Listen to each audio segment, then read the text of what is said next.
जानते हो, कहने को तो सब्र बहुत छोटा सा लफ्ज़ है, लेकिन इसके मायने सिर्फ वही समझ सकता है जो सब्र कर रहा है।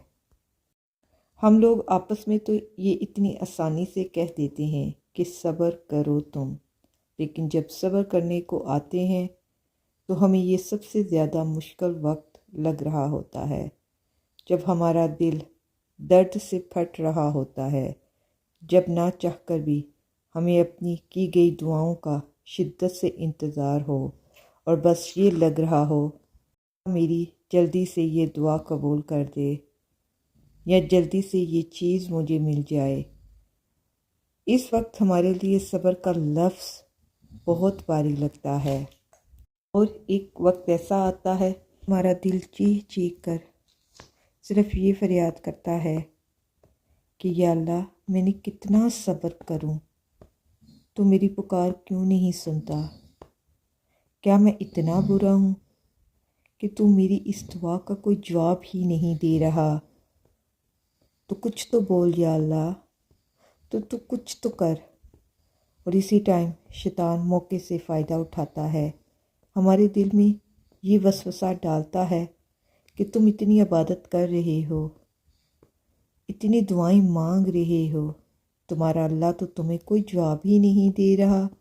और हम इसी सोच में नाउम्मीद होकर नमाज पढ़ना, कुरान पढ़ना, अल्लाह का ज़िक्र करना छोड़ देते हैं कि कोई फ़ायदा ही नहीं, बल्कि यही हम बहुत बड़ा गलती करते हैं।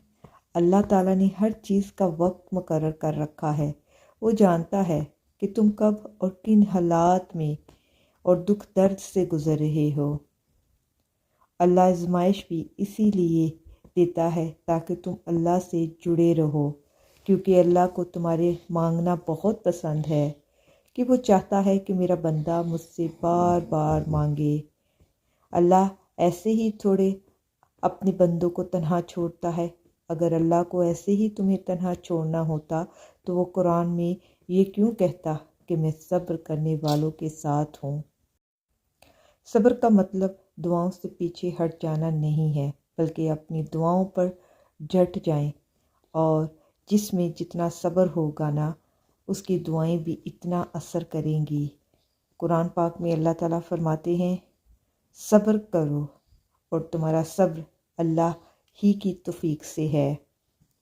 सब्र और नमाज से मदद लिया करो। सब्र क्या है? बिल्कुल खामोशी, कोई शिकवा नहीं किसी किस्म का भी। अल्लाह पर यकीन कि हालात बदल जाएंगे, ना भी बदलें तो फिर भी क्या है, मेरे रब को बेहतर पता है। यकीन इसमें मेरे लिए कोई भलाई ही होगी। सब्र कब आता है आपको? पर कर्ब बढ़ने पर, यकीन होने पर। जिसको यकीन आ जाए अल्लाह उस पर हकमियत पर, उसके फ़ैसलों पर, वो कभी नहीं टूटता, कभी नहीं गिरता और कभी नहीं झुकता। बहुत से लोग अल्लाह को एक मानते हैं, पर वो अल्लाह पर यकीन नहीं रखते। वो अल्लाह के फ़ैसलों को कबूल भी नहीं करते और मायूस हो जाते हैं, टूट जाते हैं, बिखर जाते हैं। अल्लाह पर यकीन करके अल्लाह के फ़ैसलों को कबूल करना सीखें और ज़िंदगी को खूबसूरत बनाएं।